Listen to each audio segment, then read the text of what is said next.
자, 우리 하나님 말씀 사도행전 2장 42절 신약성경 190면 사도행전 2장 42절 신약성경 190면 한 절 말씀만 보시겠습니다. 자, 사도행전 2장 42절.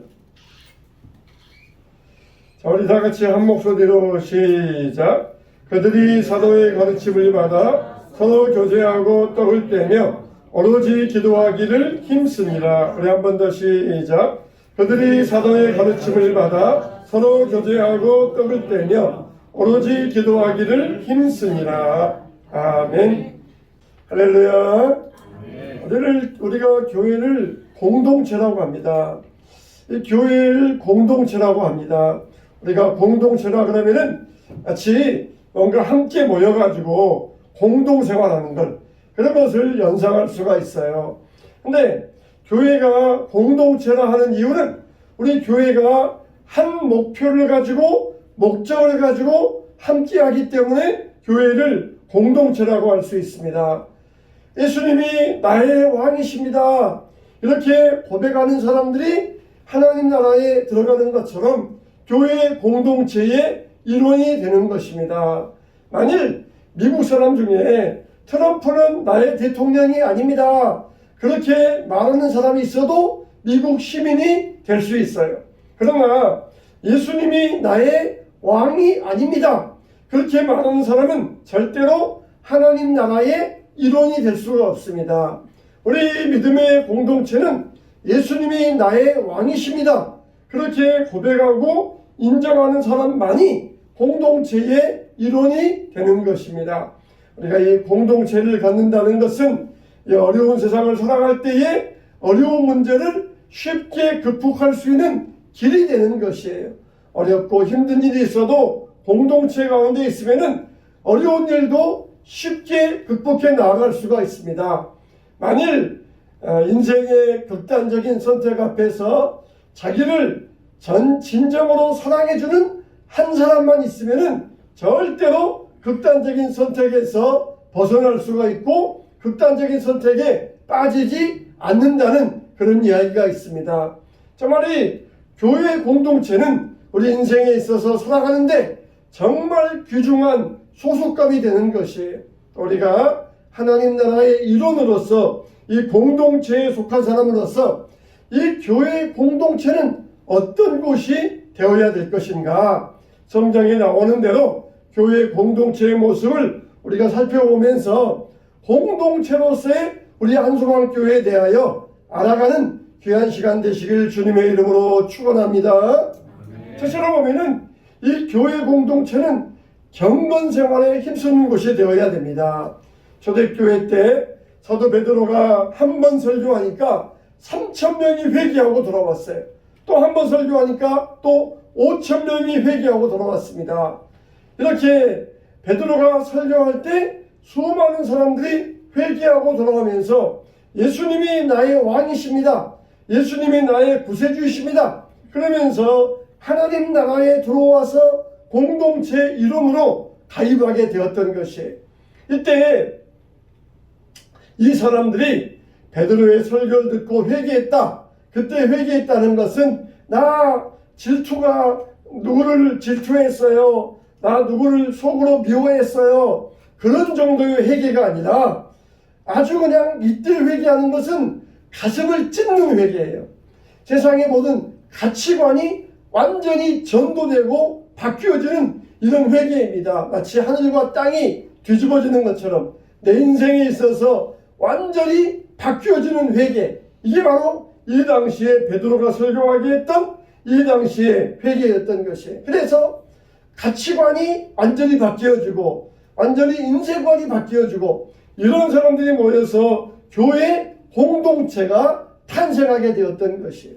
하나님께서 천지창조를 하신 다음에 보시기에 좋았더라, 보시기에 좋았더라, 그런 말씀들을 하셨어요. 그런데 그 다음에 하나님이 보시기에 좋았던 것은 뭐냐? 바로 회개한 사람들이 모여서 교회 공동체를 이루는 일, 이게 바로 하나님 보시기에 진정으로 아름다운 일입니다.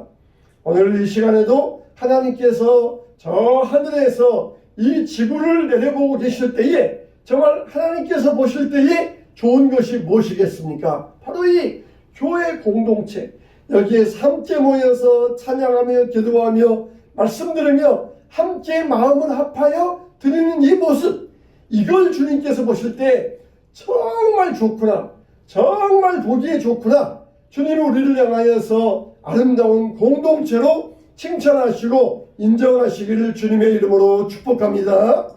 하나님이 보실 때 정말 아름다운 곳이 어디겠어요? 바로 이 교회 공동체, 교회 공동체. 하나님께서 재창조하시는 이 교회 공동체, 이 공동체가 바로 하나님이 보시기에 정말 보시기에 아름다운 곳이에요.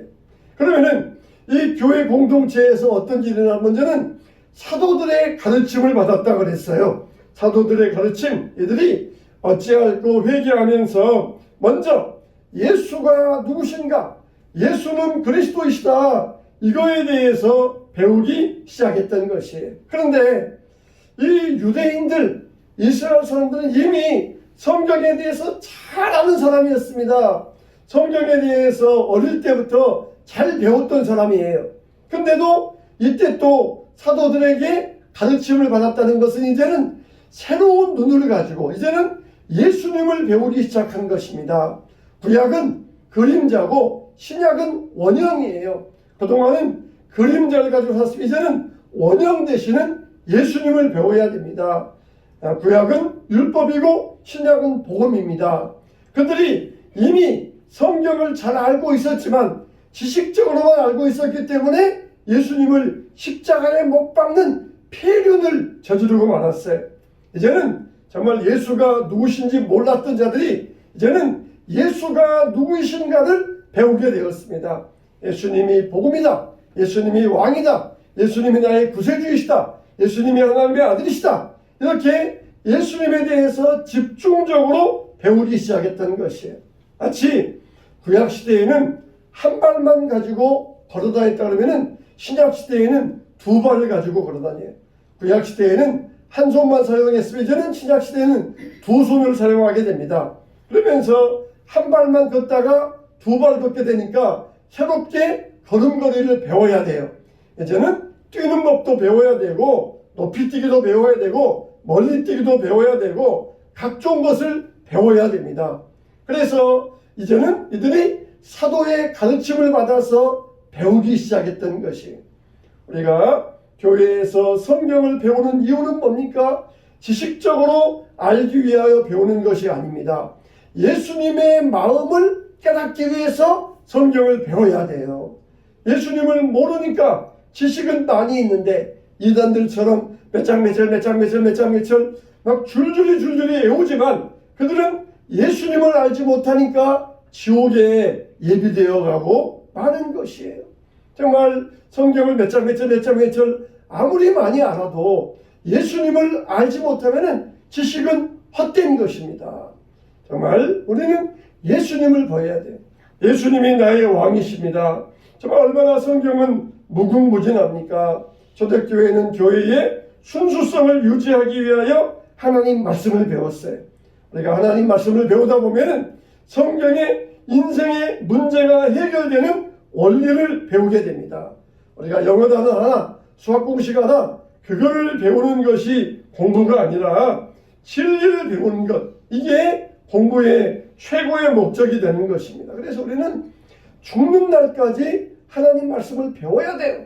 죽는 날까지 하나님 말씀을 공부해야 됩니다. 그래서 진정으로 예수님 말씀을 깨닫고 진정으로 믿음 안에 하나님의 말씀을 가르침 받아서 믿음 안에 든든히 세우게 되시길 주님의 이름으로 축원합니다. 또 이들은 서로 교제했다 그랬어요. 서로 교제했다. 교제하면은 친구 간의 교제, 또 이성 교제, 또 그리고 사회의 친구와의 교제, 또 집안에서 가족과의 교제, 형제와의 교제, 이런 여러 가지 교제의 모습이 있잖아요. 친구와 만나면은 대화하고 밥 먹고 놀러 다니고, 그게 친구의 교제. 이성 교제하면은 역시 대화하면서 미래에 대해서 꿈꾸고, 이게 이성 교제예요. 그런데 성도의 교제의 모습은 뭡니까? 성도의 교제도 참하시고 그리고 놀러 가고, 그리고 수다 떨고, 그게 성도의 교제가 아니에요. 성도의 교제는 뭡니까? 말씀의 교제입니다. 할렐루야. 그래서 성도가 모이면은 말씀을 나눠야 돼요. 내가 오늘 아침에 이런 말씀을 읽었는데 이 말씀이 나에게 이런 은혜가 되었다. 이렇게 나누는 것, 이게 성도의 교제. 우리 교제하자. 그래서 차 마시면서 수다 떨고 놀러 다니면서 즐기고, 우리 이제 성도의 교제했다. 그렇게 말하는 것은 세상의 교제이지 성도의 교제가 아니에요. 성도의 교제는 말씀의 교제입니다. 말씀의 교제. 말씀을 나누면서 이들은 교제했어요. 오늘 목사님에게 이런 말씀 들었는데 그 말씀이 나에게 이런 은혜를 주었다. 새롭게 내가 깨닫게 되었다. 이렇게 말씀을 나누는 거예요. 이들이 모여서 사도의 가르침을 받고 혼이어서 교제하면서, 야, 오늘 정말 사도 선생님의 가르침이 내 마음속에 얼마나 깊이 박혔는지 모르겠어. 내가 그동안은 잘못 알고 있었는데 이런 말씀의 뜻이었다는 것을 오늘 내가 새롭게 깨닫게 되었다. 그러면서 말씀의 교제 나누는 게 이게 성도의 교제입니다. 이들은 가르침 받고 교제하고, 그럴 때 어땠습니까? 내가 듣는 것보다 사람은 말하면은 더욱더 기억에 확실히 남습니다. 내가 듣기만 하면은 하나가 남는다 그러면은 말하면은 2개, 3개, 5개가 남아요. 5개가 남아요. 그래서 듣기만 하고 끝나는 게 아니라, 오늘 말씀 이런 말씀이었는데 내가 그 말씀대로 살아야 되겠다. 이런 말씀이 나에게는 참 은혜가 되었다. 말할 때에 그게 나에게 훨씬 깊이 기억이 되고 내 마음에 남습니다. 우리가 이런 교제를 나눠야 돼. 이런 교제. 놀러 가고 차 마시고 밥 먹고 그런 교제를 우리가 뛰어넘어서 이제는 말씀의 교제를 나눠야 됩니다. 그럴 때 이 말씀이 더 우리에게 깊이 새겨지게 되시기를 축원합니다. 또 이들은 같이 떡을 떼었다고 그랬어요. 떡을 떼었다. 이 말은 애찬을 나누고 성찬식을 나눴다는 것입니다. 같이 예배드리고 그리고 떡을 떼면서 나누는데, 이 떡이라고 하는 것은 식사하였다, 밥을 같이 먹었다, 그런 의미도 들어있어요. 그러니까 이들이 예배드린 다음에 떡을 떼었던 것은 그 당시에 사람들이 너무 가난했어요. 너무 가난해가지고 교회 오면서 밥을 못 먹고 오는 사람들이 많았습니다. 굶고 오는 사람이 많았어요. 그러니까 한 끼라도 따뜻하게 먹여주자 그래가지고 교회에서 예배드리고 식사를 했어요. 우리가 오늘날은 밥 굶는 사람이 없기 때문에 교회에서 굶는 사람 먹여주기 위해서 식사하는 건 아니지만, 우리의 식사의 그 의도에는 바로 이 성찬과 애찬의 의미가 들어 있습니다. 애찬과 성찬, 사랑의 이 식사, 그리고 거룩한 식사. 밥을 먹으면서 사랑을 나누고, 그러면서 서로 성찬을 나누고 예수님의 은혜를 나누고, 이게 교회에서 식사하는 의미예요. 그냥 세상에서 밥 못 먹었으니까 빨리 밥 먹고 점심 먹고 일하러 가자, 그런 의미가 아니에요. 같이 교회에서 밥 먹었다, 식사했다, 사랑을 나눈다, 거룩함을 나눈다, 이게 이들의 모습이었던 것입니다. 그래서 우리가 예수님의 죽음을 기념하는 자리에서 함께 먹고 마심으로써 우리가 한솥밥에서 밥을 먹는 것처럼 예수님의 한 몸에 우리가 참여하게 되었다. 이런 귀중한 의미가 식사 자리에 의미가 있는 것이에요. 우리도 함께 식사하고 밥을 나누면서 사랑을 나누고 거룩함을 나누게 되시기를 축원합니다. 또 이 공동체는 기도에 힘썼다 그랬어요. 따라서 합시다. 기도에 힘썼다. 여기 기도에 힘썼는 뭐냐면 기도들에 힘썼다는 거예요. 기도들에 힘썼다는 것이에요. 이거는 혼자도 열심히 기도했고, 2-3명도 열심히 기도했고, 또 수십 명이 모여서도 기도했고, 여러 가지 방식으로 기도들에 힘썼다는 것입니다. 어떤 사람은 항상 기도가 똑같아요. 그냥 자기 혼자만 기도합니다. 그것도 조용히 기도하다가 가는 사람이 있어요. 그러나 기도는 조용한 묵상 기도도 있고, 그리고 기도는 부르짖는 통성 기도도 있어요. 혼자 하는 기도도 있고, 함께 하는 기도도 있고, 우리 전체가 하는 기도도 있어요. 우리가 이런 기도들에 힘써야 됩니다. 우리가 밥을 먹어도 항상 밥, 김치, 밥, 김치, 밥, 김치 그러면은 물리잖아요. 항상 여러 가지 반찬을 같이 먹으면서 그래야 풍성해지는 것처럼 기도의 반찬도 마찬가지입니다.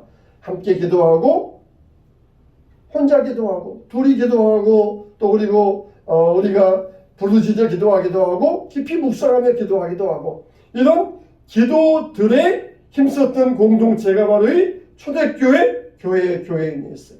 그런데 이 기도에 힘쓸 때 이들은 반드시 말씀에 기초한 기도에 힘썼습니다. 우리가 말씀에 기초하여 기도하면은 절대로 새길로 빠져나가지 않습니다. 기도는 뭡니까? 철저히 하나님께 나를 복종시키는 것. 이게 기도예요. 이게 기도예요. 처음에 어린아이들은 자기 뜻, 자기 욕심을 이루기 위해서 부모에게 때를 씁니다. 그러다가 우리가 성숙하게 되면은 부모님의 뜻을 알고 부모님의 뜻을 이루기 위하여 우리가 애를 씁니다. 그런 것처럼 참된 기도는 아버지의 뜻을 이루어가는 기도, 이게 바로 참된 기도인 것이. 이렇게 초대교회는 질서정연한 교회였고 열심히 가르침받고 교제하고 떡을 떼며 기도생활, 경건생활에 힘쓰는 믿음의 공동체가 바로 초대교회의 모습이었어요. 우리 교회도 경건생활에 힘써야 됩니다. 경건생활, 경건해지길 힘써야 돼요. 기도생활, 교제하며 또 떡을 떼며 또 그리고 서로 말씀을 가르침받고 기도하며 교제하며 떡을 떼며 이런 경건생활, 이게 다 경건생활이에요. 경건생활. 이 경건생활에 힘써야 됩니다. 그래야 우리가 영이 건강해지는 거예요. 우리 영이 튼튼해지는 것이. 우리 육신이 튼튼해야 음식을 먹어야 튼튼한 것처럼 우리가 경건생활해야 육신이 영혼이 튼튼해요. 그렇지 않으면 조그만 문제에도 그냥 금방 넘어지고 누가 조그만 말 한마디 하면 거기에 또 상처받아가지고 또 금방 시험에 들고 그렇지 않고 경건생활에 힘쓰면은 이걸 다 물리칠 수 있어요. 다 물리칠 수 있어요. 우리가 건강하면은 바이러스가 쳐들어와도 물리치잖아요. 그런 것처럼 우리가 시험에 들지 아니하고 경건생활에 힘쓰면은 모든 마귀의 괴계를 물리치고 승리하게 되는 것입니다. 할렐루야. 우리 교회는 경건생활에 힘써야 돼요. 경건한 자가 돼요. 두 번째, 이 성령의 공동체는 어떤 공동체이냐? 기사와 표적의 공동체입니다. 사람마다 두려워하는데 사도들로 말미암아 기사와 표적이 많이 일어나니 성도들은 막 기뻤어요. 근데 세상 사람들은 두려워했습니다. 교회가 잘 되면은 교인들은 기뻐하는데 세상 사람들은 사탄 마귀는 싫어합니다. 사람들이 두려워했다, 이것은 경외심을 가졌다는 거예요. 이렇게 사람들은 두려워하면서 교회의 모습을 바라보고 있었어요. 믿는 사람은 어떻게 했습니까? 자기의 재산을 다 팔아서 자기의 것을 자기의 것이라고 하는 사람이 아무도 없었고 가난한 사람들에게 자기 재물을 나누어 줬던 것이 진정으로 사람들 마음 가운데 부흥이 일어났습니다. 여러분, 정말 물질이 필요 없는 사람 누가 있겠습니까? 세상은 돈의 위력이 있어요. 세상에서는 돈이면 안 될 일이 없다. 그게 세상에서 돈의 위력이에요. 물질이 필요하고 돈이 필요합니다. 그런데 이 초대교회 성도들은 자기 재산을 팔아서 재물을 팔아서 가난한 자들에게 나눠 주었다는 거예요.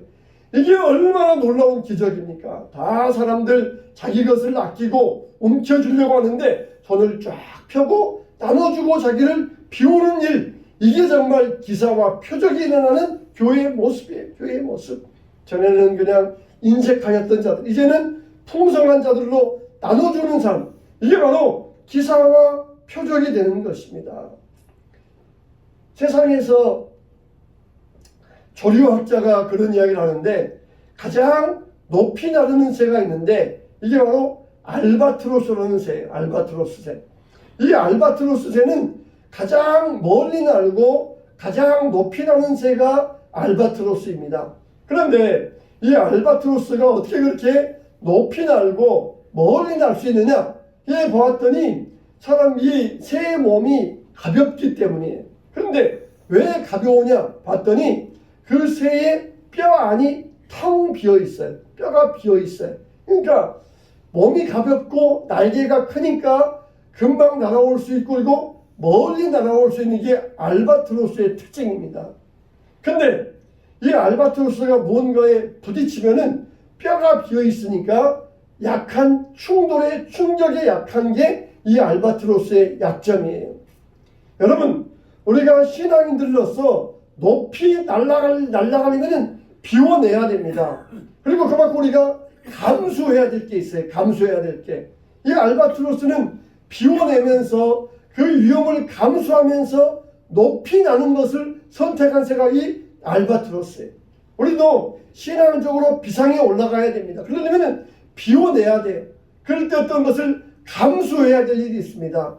세상 사람들처럼 나도 그냥 다 즐기고 다 쓰고 세상 사람들처럼 다 모든 것 쾌락을 누리면서 그렇게 살아가겠다? 세상처럼 다 누리고 살아가면서 그러면서 나도 높이 날아보고 하겠다 하는 것은 이치에 많지 않습니다. 비워내야 돼요. 그리고 그 위험을 감수하면서 날아갈 때 우리는 비로소 비상하면서 높이 날아갈 수가 있어요.